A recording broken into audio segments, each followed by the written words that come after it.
We have a ton of betting information coming your way. I'm Lawrence Presman. You're watching Wager Talk Today. Steve Merril is going to start the show off. He's got a bet for us on the Rangers and the Diamondbacks. And a look ahead to college football Saturday. UTSA at Texas. Minus 34.5 for Texas. Steve will tell us how to bet that game. The wonderful Ross Benjamin coming up after him.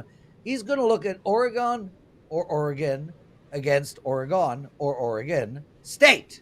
He's got the total for us and a minus 6.5 for the Dallas Cowboys hosting the New Orleans Saints. Derek Carr and that team put a whooping down in week one. Who's going to cover that game? Andrew McInnis. Seahawks and Patriots. CFL, Argos and BC Lions. Teddy covers. What is your big game breakdown? Big game breakdown. We're going to talk about Notre Dame versus Purdue, Saturday, 12:30 Pacific, 3:30 Eastern Time, national TV showdown. And, of course, in what bettors learned, we just talk about Chiefsaholic today and what it means for sports bettors. And if we get 100 likes, guys, I've got a bet for you on the Thursday night football game between Buffalo and Miami. We need to get to 100 likes. Let's get started. Steve Merril. It's $5 Tuesday over at Wager Talk. This is a new program that we have launched. It starts today. Every handicapper gets to pick one play and sell it for $5 whole. Steve Merril, they chose you as the face of the $5 Tuesday play for today. And a mighty fine face at that, if you like Ron Howard kind of look. How are you, my friend? Here we go. The Ron Howard kind of look. We should have chosen the most Abraham Lincoln looking guy. It's funny, Dan Alexander said just for a Lincoln on MLB First Pitch, and I started thinking Dan has a little Abe Lincoln vibe with the facial hair. I didn't see a stovepipe hat in the background, though, so maybe we should have gone that way. But wait. Seriously. Dan has a beard and no mustache? Did Lincoln not have a mustache? Yeah, you're right. Oh, my God. Right. Never walk around with a beard and no mustache. There's a reason that look has not come back in 200 years. Steve, let's get into some actionable information, brother. The Rangers are playing the Diamondbacks. No, Prez, they want me to promote the $5. We got to do this correctly. I know you're like a headlight deer. It's like squirrel, but we got to stay on top of it here. But like you said, I'm on here to promote the $5 Tuesday, so I'm going to give them a free baseball play, going to give you a free college football advanced play, but we got to talk about $5 Tuesday. For years, we've done $2 Tuesday, and it's one featured capper, and it's a huge hit, very successful. It's a great opportunity for people to pick up a strong best bet from a hot capper. It's always a very hot capper as well, but it leaves the other 20-some cappers on the sideline on Tuesday, so why not involve everybody? And I am sad to see it go because one of my favorite phrases in all the 80s movies is $2. I want my $2. 1985, Better Off Dead. But 39 years ago, $1 is worth $2.92 today. So that actually would make a $2 Tuesday, $5.84 Tuesday now. So $5 Tuesday is a discount in my book when you factor in inflation. So it's a great deal. Wow. You're getting every capper that you would like for $5. And once again, it's one best bet per capper. And if it's an advanced play, college football, NFL, you can get it today, but it expires at midnight. So once again, get baseball. And by the way, we feature hot cappers. That's why I'm on right now. I went 2-0 again last night in baseball, now 23-5 and 26-6 current baseball runs over the past month. I know we're talking football, but don't sleep on baseball. My top play is a $5 MLB best bet, but there's lots of football up there for $2 Tuesday. $5 Tuesday, WagerTalk.com. 26-6 run by Steve Merril. Wow. Well done on the promotion, dude. Explaining inflation in there. You must have been up early today. Let's get into some I Googled that 30 seconds ago while you were doing the intro. Dead serious. Okay, well, you're that special, Steve. Can we get some I honestly did. Teddy is dying to talk, Steve. No, he's not. Teddy's enjoying this, and he's loving that I got us back on track. Teddy, you set this game up because you need to talk. Go. World Series revenge tonight's on tap as Texas faces Arizona. Obviously, the Rangers came away with the World Series victory. And the two pitchers starting tonight are the two pitchers that played in the last game of the World Series, the one that the Rangers won. That would be Gallen and Eovaldi. Right now, look at the WagerTalk live odds screen. Lots of money for Arizona. I'm seeing 160s, 170s out there, even a minus 175 for the D-backs. How do you make it? How do you break it down, I should say? Rangers and D-backs tonight. Yeah, Teddy, when I come on each week during the summer, I always do a lot of baseball. We always try to talk like situational plays because in baseball in general, it's kind of, it's odds, it's math, it's pitchers. But I do think this is one of those rare situational plays. And also, when I come on the show, I always send the games overnight. And I sent this at about 11:30 Eastern last night, and the look-ahead line was minus 135 across the board. That was a bettable line on the WagerTalk live odds screen. So like you said, there's been a understatement heavy money coming in on the Diamondbacks today, now up to 165 in most locations. But the unique thing about baseball, unlike football, is that it doesn't matter. If they win, you still cash. Now, we have given up some value. Might not make my client card because of the loss of value. I'm very selective with those best bets. That's why I'm on a 26-6 baseball run on best bets. But still, the Arizona Diamondbacks are the only way to play this game, in my opinion, and I think they will win it. So the line move, you're going to still cash. World Series revenge. It's funny, Teddy, when I first looked at this game, I forgot it was World Series revenge because I've done this for so many years. It all kind of runs together for me. I did remember that the Texas Rangers were the defending World Series champs, and that was actually part of my initial handicap here, is I would be very careful with the Rangers down the stretch. We talked about the Rays a few weeks ago, and I said very rarely do teams toss the towel, but the teams you got to be careful with in any major pro sport are teams that had playoff championship aspirations and fell really short. That was the Rangers this year.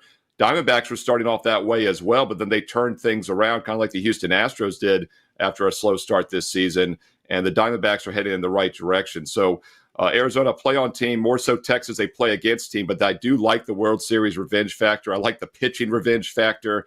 It all sets up for a solid situational play on Arizona. And then on top of that, as we've seen a huge money move here, yes, 135 up to 165 is taking away some of the value. You bump it down 1% or 2% maybe as far as your bankroll management, but it's still a solid selection. I think they win this game. So let me ask you this. You talk about Texas, they're not playing for anything. Texas is playing great. They're 10-3 in their last 13 ball games. The quote's coming out of the locker room, Andrew Haney. I think our guys are doing the exact same thing they've been doing all year. Just feels a little different because we're winning more games. And inherently, you're going to have guys that are happier and looser. So the Rangers playing some of their best baseball of the season right now. And you talked about how the value is a little bit gone for Arizona. Now the money's poured in, and that was a big move. We're talking about a 30-40 cent move in September. You don't see that every day. Isn't there just as good a case to be made for the dog in this game as there is for the favorite? Yeah, I'll tell you one thing that does concern me with Arizona, too. Situationally, we talk about those teams off extended road trips of 6 games or more. They come back home, and then they have the day off. That's actually one of the weaker spots. That does apply to Arizona tonight. But once again, I think the World Series revenge, the focus spot here will overact on that. So that's another follow-up, I think would have been a good point there as far as, coming off the road trip, the big one to Houston. No, excellent point about Texas playing well, and they are playing good baseball. 7-3 their last 10. They've won 5 out of 6. But they also had Monday off. And they're also leaving home for the first time. All those wins were at home over the past 10-plus games. Take to the road now. Unusual ballpark also. They don't play here a lot because it's an interleague game. I think this is a bad spot for Texas for that reason as well. And you're right, the Rangers have not tossed the towel yet. But here over the next week or so, if they start to lose some games, I'd be very cautious with them. Right now, checking the standings, they're, I believe, about 6 out of the wild card. So they're technically not out of it yet. Once they get 7-8 games out of it the next week, which I think they will, that's when I'd be very cautious with Texas. I think they will mail it in for the rest of the season. Steve Merril joining us, everybody. It is $5 Tuesday over at Wager Talk. Steve, let's turn our attention to college football. And here we have a Texas team, minus 34.5, 35.5, depending on where you're at. They've already been minus 35 this year. And they covered that number easily, 52-0 against Colorado State University. Last week, they played Michigan in Michigan. Unbelievable performance by this team, a statement game. And that is why I'm a little hesitant to bet Texas. Interestingly enough, we have a correlated side and total in this game. minus 34.5 side, 53.5 is the total. It's one of those under and dogs, over and favorite type of situations. You speak about that regularly. Those don't come around that close together. I mean, that is a 19-point difference. How do we bet this game? Yeah, I mean, the team totals aren't out yet, Prez, but it would be, I guess, about 45-9, if my math is right, would be the projected score in that game. So, yeah, like you said, I mean, it's almost impossible. Not impossible. There's some games we see, like some of these 50-point spreads where the total's 58. You know, the other team's projected to score 3 points. It's almost impossible, and those be favored over, dog under, not to cash mathematically. By the way, 10, 15 years ago, some books were slow. You could go out there and just parlay these and just make a killing. I don't think anybody is, quote, dumb enough to allow you to do that anymore. But if you can find a local book that's sleeping, you're exactly right. You play the big favorites to the overs, the big dogs to the under. These college football games, they are correlated.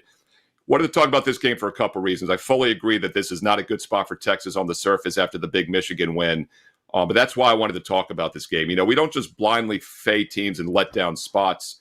We have to have some reasoning to do so. And early in the season, we've all talked about this. Teddy and I talked about it a lot this summer on several shows here on the channel, that we look to play big favorites. And it's not just week one. It's really not just week two. It's really weeks 3 and 4. It's these non-conference games in general. Texas does have bigger games on deck. They're coming off a huge win over Michigan, but they manhandled Michigan. And it wasn't misleading. And another factor I want to point out, I used a free play video in week 1 on Texas in their, 55-0 win over Colorado State.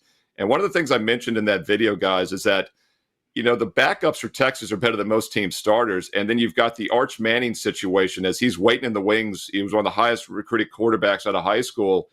They're going to let him throw the ball when he gets into games. And I think it's another reason it's Texas or pass with these big favorite situations this season, even when they're in letdown spots, because with Arch Manning coming in, they got to get him some reps. They're going to throw the ball more than they normally would with the second team, maybe. They can't help but run it up. Now, we talk about the line. You mentioned, President, it was 34.5, 35s out there. Here's another one. I think the Sharp Sports books have our WagerTalk Today notes the night before, because I sent this over at 34.5 last night. It's now 35 across the board, and the Circa is now 36.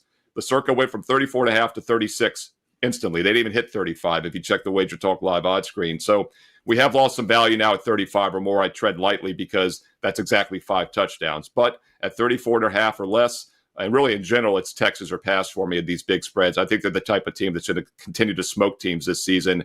They can't help but lay it on even with their second team in there. So it's definitely worth noting when we talk about point spreads and where they are right now. Circa opened 30. Everyone else opened much higher. So Circa's taken a whole bunch of Texas money, and that's probably why they hung a 36. They're trying to attract some UTSA money. They're very one-sided on that game in a way that other books aren't. Nice. So I think that is more likely to be why they're hanging a 36 that stands out there like a sore thumb. It's not that's the sharp number. It's they're looking for money because they've already been pounded on the other side. But Texas was in this exact spot last year. All right. They beat Alabama week 2 on the road, convincing fashion, maybe not as dominant as the win over Michigan, but last year's Alabama, I think, is better than this year's Michigan. But coming off a double-digit road win against that they spent all summer working for, they came home and they were 30-point favorites, and they won by 21. Isn't that this kind of a game? I mean, we've seen UTSA played here 2 years ago, and they gave them a game. It was, again, I think, a 3-touchdown win, a 21, 22-point victory. Isn't this point spread a little bit lofty given the recent history and both Texas and the recent history of Texas against this opponent? Yeah, it's interesting you bring up that game from 2 years ago. It was the third game, I believe, of the season, of the 22 season. They won. Texas won 41-20, 21 points. They were only a 13.5-point home favorite in that game. That's how much these two teams have changed the last 2 seasons. We're talking about almost a 3-touchdown improvement in the point spread. Excellent point also about Circa. It is still the sharp side, obviously, because it was the sharp side early. But, yeah, they went from 34.5 to 36 on the blind. They didn't even hit 35. They didn't even hang it. Yet another reason the WagerTalk free live odds screen is such a great free resource for all the bettors out there. You can not only see all the lines, but you can click on every sports book and see how they've moved. Look, this is not a great scheduling spot for Texas, and I think that's why they hung a 30, by the way. One thing I will point out, though, they have Houston Christian on deck next week for Texas San Antonio.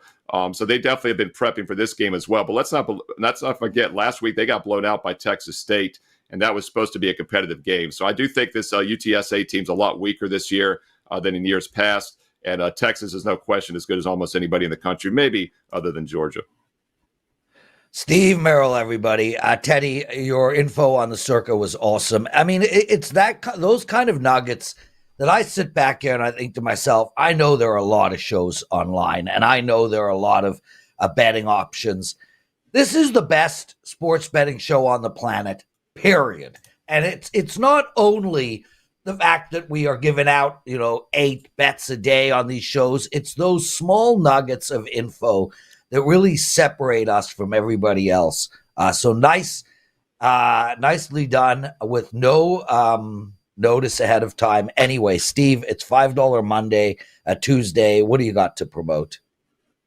Yeah, so my $5 best bet for this Tuesday is an MLB steamroller blowout. I know everyone's excited about football, but don't sleep on baseball. I've been saying it for weeks now. We just keep winning. A 2-0 sweep last night, now 23-5, 26-6, longer term 45-19 baseball winning runs, and it continues with a powerful best bet at an 80% discount with my $5 Tuesday night MLB best bet. Also, don't forget to check out daily free plays. I post a free play, had the Yankees plus money run line, -1.5 plus money for free, everybody, last night. So not only did we go 2-0 in the best bets, but I even cashed the free baseball play. Check it out. Great time to get on board for not only myself, but every capper this $5 Tuesday, WagerTalk.com. Awesome stuff. Lots still to come, everybody. Ross Benjamin is still to join us. Same with Andrew McInnis. Teddy covers. Before we get into what did bettors learn real quick, I lost my 5% play on Sunday. Bad play. I was out of my mind. But these plays are going to lose sometimes. If we won every 5% play, we'd all be retired. And none of us would be giving out betting information or doing anything other than sitting on a beach. I have a 5% play up in college football for Saturday. It's my first college football 5% of the year, and it was chosen by me as my $5 play. So you can get my 5% play for only $5 over at WagerTalk, and I'm on a 4-1 run in college football. Brother, let's go. What did bettors learn? So we got to talk about this scenario with Xavier Babadar. That was, of course, Chiefsaholic, who became pretty famous on social media for walking around the stands in his wolf suit and created a persona as being a good guy. And of course, behind the scenes, he had a gambling addiction, perhaps, and he was a bank robber. And of course, he just got sentenced to 17 and a half years. He's in Leavenworth right now, not a place that you want to hang out. What's interesting is the way his addiction is being covered. All right. His attorney says that clearly all these bank robberies were driven by gambling addiction. He lost, millions to the books. The U.S. Attorney's Office disagreed. Quote, it's not an addiction to gambling. It's not an addiction to the Chiefs. It's an addiction to fame. And of course, not like he lost every bet. He won over $100,000 on a couple of bets on KC last year. And then, of course, after he got caught, he went on a great crime spree all around the country, which will probably be made into a movie someday. That said, the whole point of this story is talk a little bit about problem gaming. All right. If you're robbing banks to pay your bets, you might want to think about what you're doing. I watched the Jets-Niners last night, start to finish. I didn't make a bet. I didn't make a bet before the game. I didn't make a bet in game. No action for me. If you can't watch a game without being compelled to make a bet, don't become a bank robber. Get some help. That's what I learned last night, Lawrence. Back to you. I don't know where to go from there. Bank robbing is bad. Ross Benjamin, everyone. Ross, thoughts on bank robbing? Yeah, after the month of August I had, which was a terrible one, I'm surprised I didn't become a bank robber. But, they're going to start calling me Teddy's. If I don't turn things around, which I have been in the last week, they're going to start calling me Roy No Covers, not Teddy Covers. Oh, look at Ross, Teddy. He's got found a sense of humor this morning. Okay, Ross, let's get into some betting information. We've got a obvious rivalry game here between Oregon and Oregon State. You have a total bet for us on this matchup. What is it? Yeah, the total is 50. Oregon has been less than impressive in my estimation in the first two games. I mean, their opener 24-14 against Idaho in a game that was much closer than even that final score indicates up until the last 2 minutes of that game. Then last week they rebounded. Okay, they beat Boise State 37-34, but they didn't cover as a double-digit favorite. And, Teddy, they put 37 up, but let's not forget that's a Boise State defense that allowed 42 in their season opener against Georgia Southern. Oregon State opened 2-0, and they allowed a combined 15 points in the first two games. Now, albeit against less than stellar competition. San Diego State last week, they blanked them 21-0. They held them to 170 yards, but this is not a very good San Diego State team. But this is also not the Oregon State offense we've seen in past years. They lost their starting quarterback to the transfer portal. They lost their best running back in Damian Martinez, who went through the transfer portal as well. These programs know each other very well. Oregon has their reputation of high-scoring team, but we mentioned this early a couple weeks ago, Teddy. You brought it to my attention to one game. I had the Oregon game over, and it did go over. But you know what? They're 14-7 and 14-7 to the under in their last 21 games, and have only allowed 19.4 points per game while doing so. I think you look at this total, and it's much lower than the 21 games I just referred to, with the exception of one game. Last year they had a total of 47.5 against Utah. That game easily went under the total, 35-6 final score. Second lowest total for Oregon since 2021. That speaks volumes to me, Teddy. I'm going under the total of 50 in this rivalry game on Saturday. So this is a rivalry game. They play it every year. 38-34, 38-29, 41-38, 55-15, 69-10, 34-24, 52-42, 47-19. Now, last year was a low-scoring game, or a lower-scoring game, 31-7. But this series history is riddled with overs, high-scoring affairs. Now, usually it's not played in September. Does that make a difference in the handicap, or not so much? I don't think the early season matchup makes a difference. I think the personnel makes a difference. Oregon State, throughout the course of those games that you just rattled off, I think you would be hard pressed to say those offenses they had during that realm of time were much better than this version of Oregon State. And Oregon, the first two games I watched them, Teddy, I mean, they only had 350 yards last week, despite the fact of scoring 37 points. And then the week before, they just couldn't finish drives. They had 24 points, but they had close to 500 yards of offense. So there's something not in sync on the Oregon offense, in my opinion, and especially against a team like Oregon State. They look to be the best defensive team that Oregon has faced thus far, even though we're only 3 games in. So, point well taken on the head-to-head matchups, but the personnel we're seeing, especially from Oregon State here, vastly different than what we've seen in years past. Ross Benjamin joining us, everyone. Before we get into the Dallas Cowboys Saints game, Ross, we've spoke about it. It's $5 Tuesday over at WagerTalk. What do you have going for the clients? Yeah, I got a winning total in the Phillies and the Rays game tonight for $5. And folks, if you've been following me since I've been with WagerTalk / Sports Memo, I've been making an absolute killing over the last year with my totals plays in all sports. A profit of $6,378 since August 4th of last year on all totals. Major League Baseball totals run 19-13 right now. So, cash in. I mean, $5, folks. $5. That's all. Spend a little to make a lot. I got the winner in that game on the total, and encourage all of you, WT.buzz/RB. You can get it right there. And guys, I do want to make a quick mention. Any handicapper you purchase today, the $5 handicapper, inside of their package is a promo code as well. Teddy, what do you have going for the clients today? I have a $5 best bet in MLB action. You can get that right now. WT.buzz/TC. Okay, Ross, this game fascinates me. It feels to me like the bookmakers don't give a shit about how much the New Orleans Saints beat Carolina last week. They basically threw it out the window. I mean, we're talking 47-10. And yet here we have Dallas at -6.5. My guess is it'll be 7 by game time.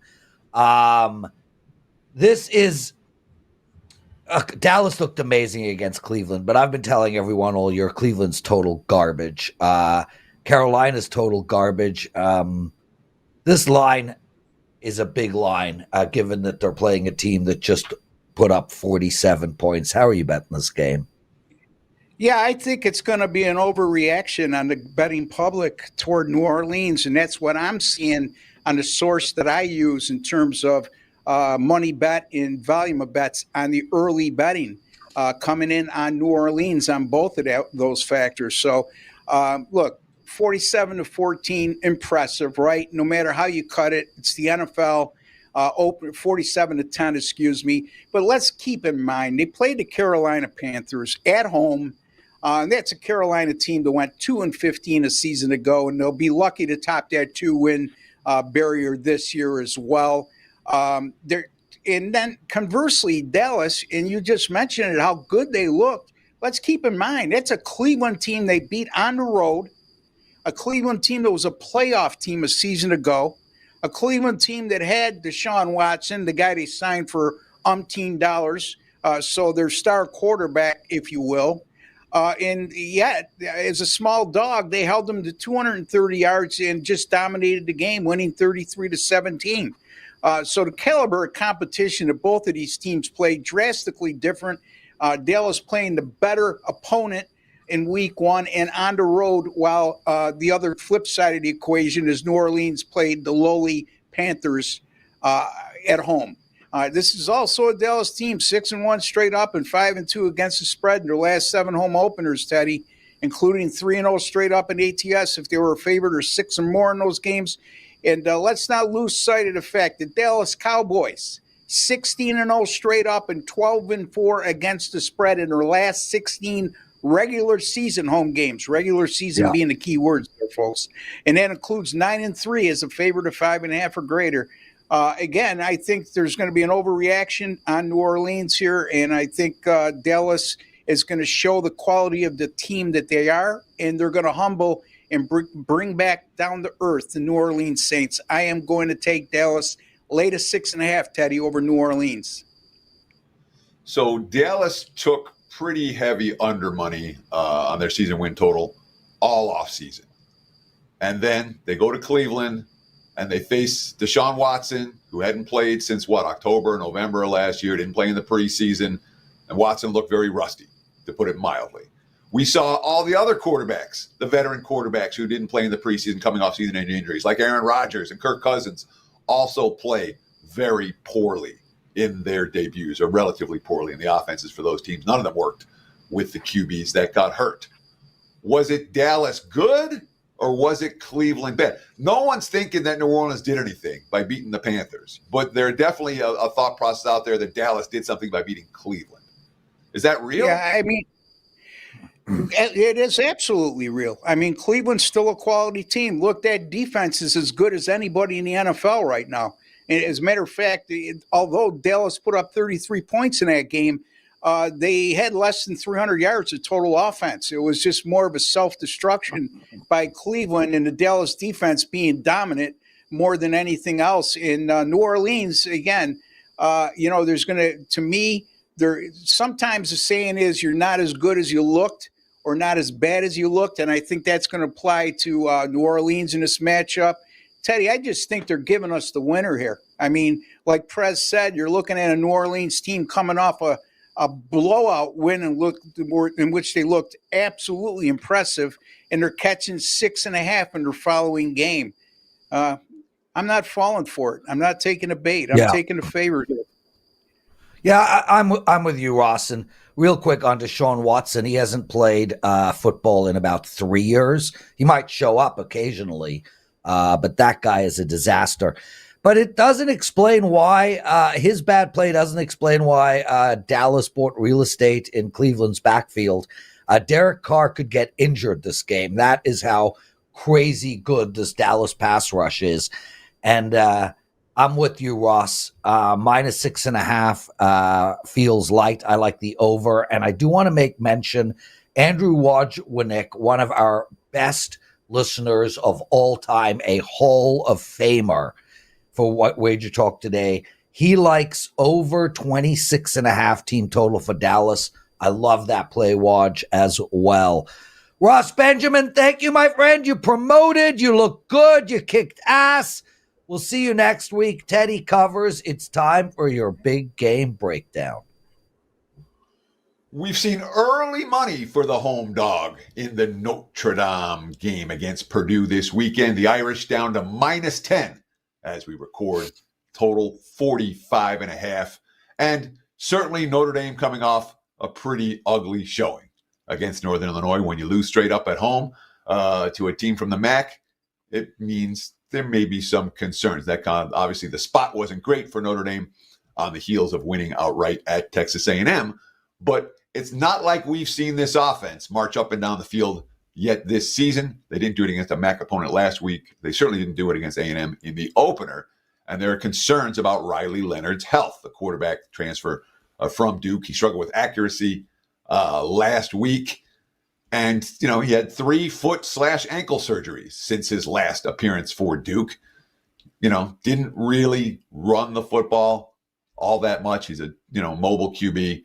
And he looked dicey. And that's why the money's coming for the Boilermakers. Notre Dame's, 18.5 points a game. It's 110th nationally.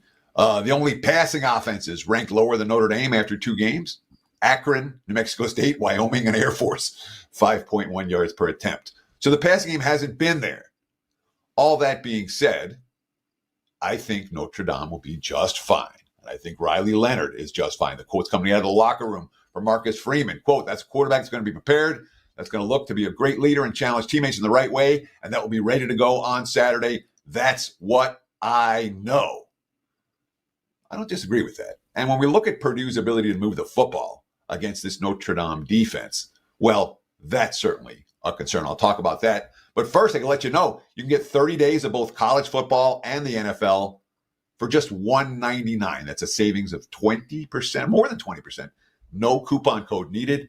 And you can save 33% off, more than 33% off, a 30-day college football all-access pass, only $99 at checkout. Use promo code CFB99 to take advantage of that offer. So you can get 30-day NFL and college, or just 30-day college, 2 great offers right now at WagerTalk.com. So the Boilermakers, well, they beat Indiana 49-0 in their season opener and then had last week off. So really, we know nothing about Purdue, except for that they're not battle-tested yet.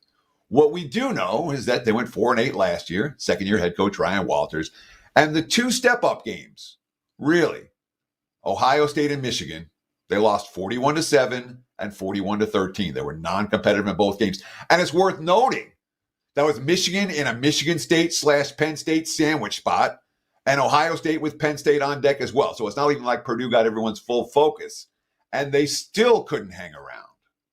I think this is a buy low spot on Notre Dame. I'm not convinced, especially given Purdue's banged up a little bit. They're not going to have quarterback Nyland Green, doesn't look like. They're not going to have one of their key receivers, C.J. Smith. Given those injuries and a couple more for the Boilermakers, given their inability to step up in class, and given this spot for Notre Dame, if I'm playing, I'm laying. What do you think? Let me know with a comment below. We appreciate the likes. We appreciate all of you who subscribe to the Wager Talk YouTube channel. Close to 170,000 of you. Do it today. Yeah. There's your Teddy, great take there. Real quick, brother, do we have a hard stop today? Because I have a question. No. So good. We're going to go a little long today. Teddy, we had 2 massive upsets this past weekend.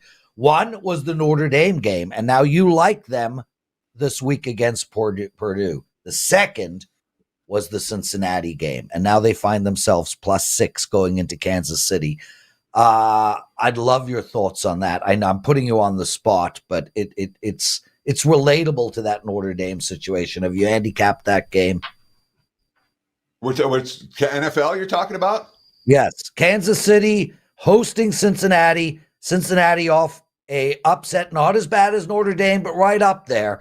Now they're getting 6 on the road. Any thoughts on that game? I don't think the Bengals are necessarily as good as the markets think they are. I will not be looking for Cincinnati to bounce back this week at Kansas City. So for me, it's Casey or pass. Okay, I just I'm fascinated by this Kansas City Cincinnati in my mind, game. It's I mean, you brought it up as a comparable scenario, and in my mind, it's not even close to being a comparable scenario. First, one's college, one's the NFL. Second, one has played only one game, the other one has played 2 games, so we know they're good enough. They went to A&M and won already. I don't think Cincy's that good. I know they have a great quarterback, but they have, with their receiving core limited right now, there are concerns for the Bengals. There we go. Okay. Andrew McInnis joining us. Guys, we need 16 more likes for your daily presidential address. Andrew, how are you, my friend? How was week 1 NFL for you? It was slightly below average. I enjoyed it. Cashed a ticket on the Vikings. Got absolutely embarrassed on my take I had 2 weeks ago with you guys and the Panthers. It happens. And the irony is I released 2 side plays, guys, and a bunch of props. One of the sides couldn't have been more right. And the other side couldn't have been more wrong. So, Teddy, one thing you said a few weeks ago, which I really liked, was you said you watch a lot of the games you're not in action and to learn from. Well, in my particular situation, I didn't really have to sweat out my Vikings pick, and I certainly wasn't sweating out the Panthers pick. So I was watching and learning other games. Did you want Teddy to respond to that? No, he wants you to ask him about what games he's talking about. Okay, well, let's get into the 2 games that you want to discuss there, Andrew. Seattle Seahawks. Okay.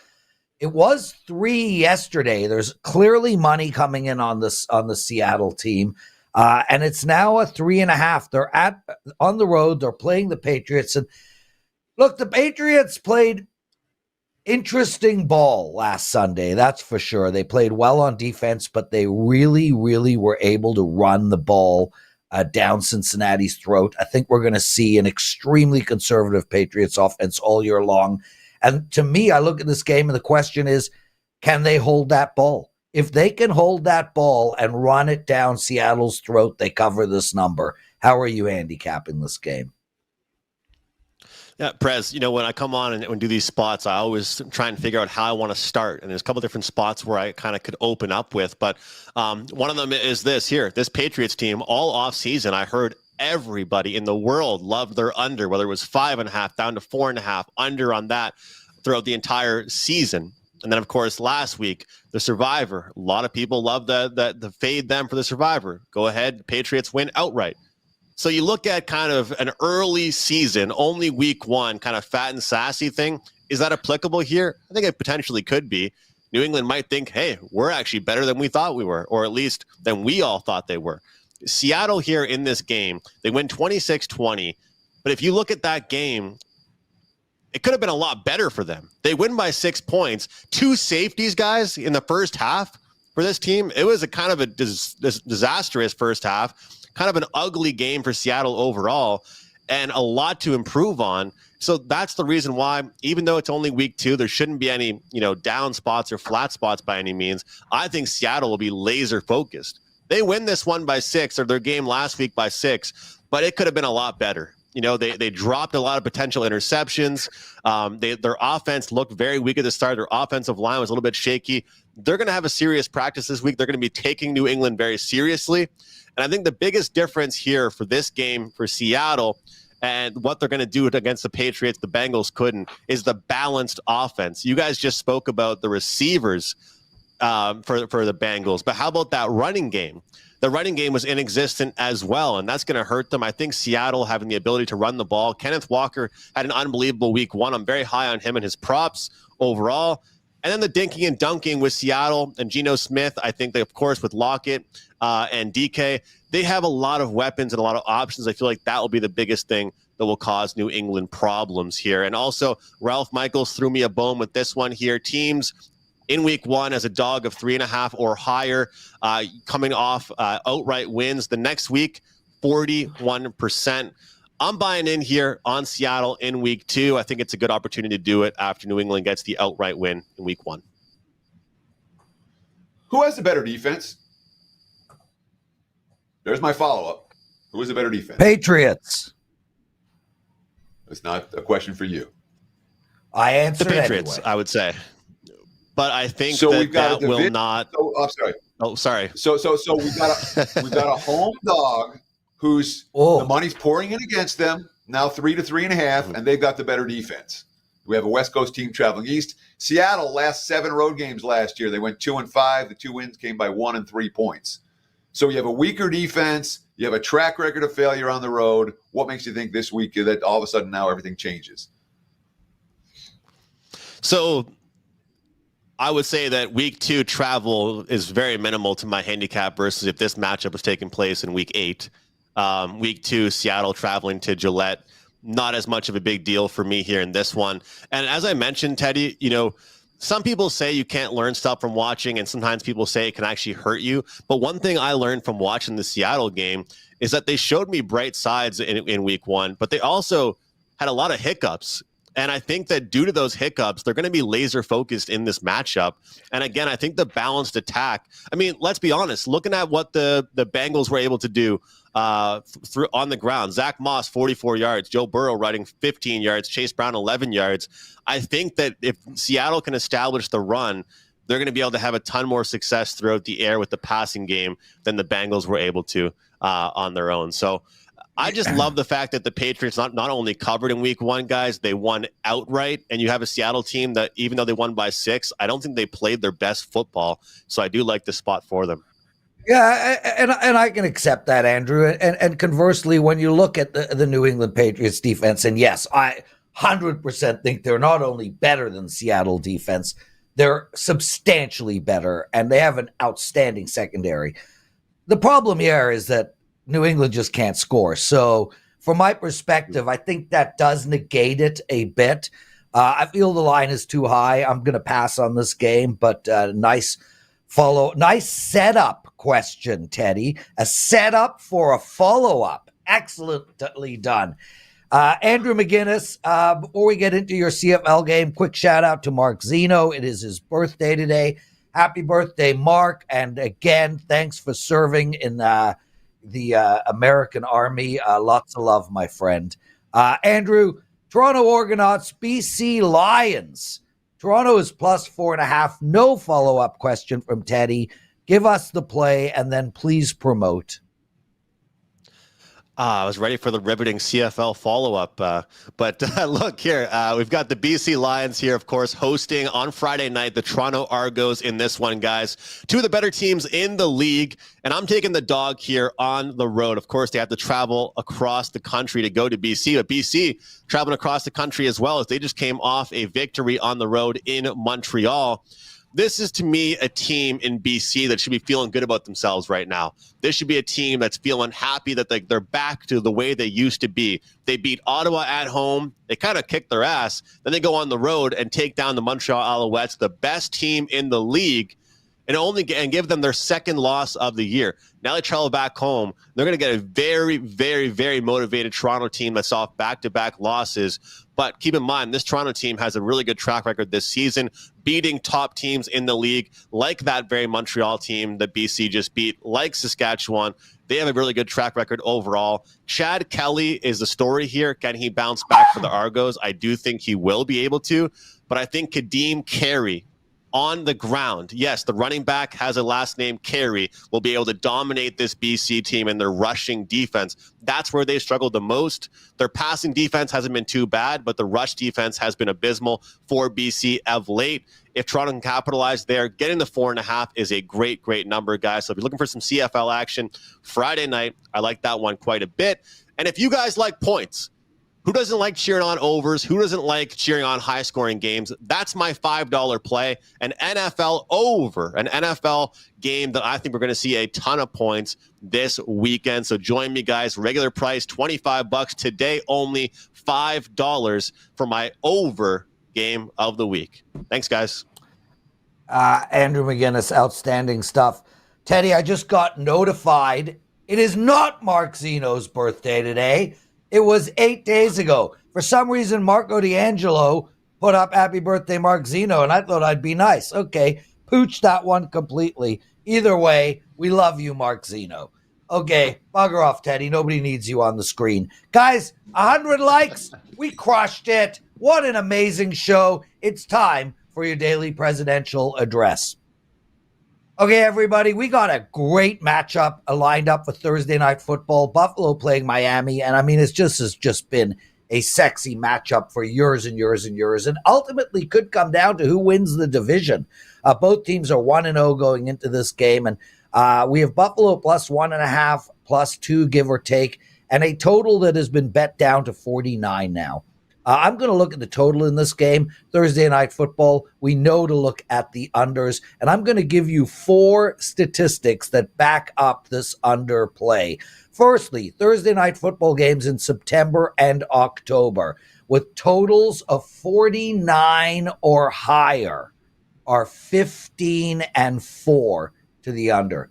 15-4-1 to the under. That's 79% to the under on September and October Thursday Night Football games with totals of 49 or and up. Second point I'd like to make is the Dolphins games with Mike McDaniel as head coach with a total of 51 or higher, 4-2 to the under. This game was at one point that number. It has been bet down, and I do want to point out the reason why also it's been bet down. There's going to be bad weather on Thursday night in Miami.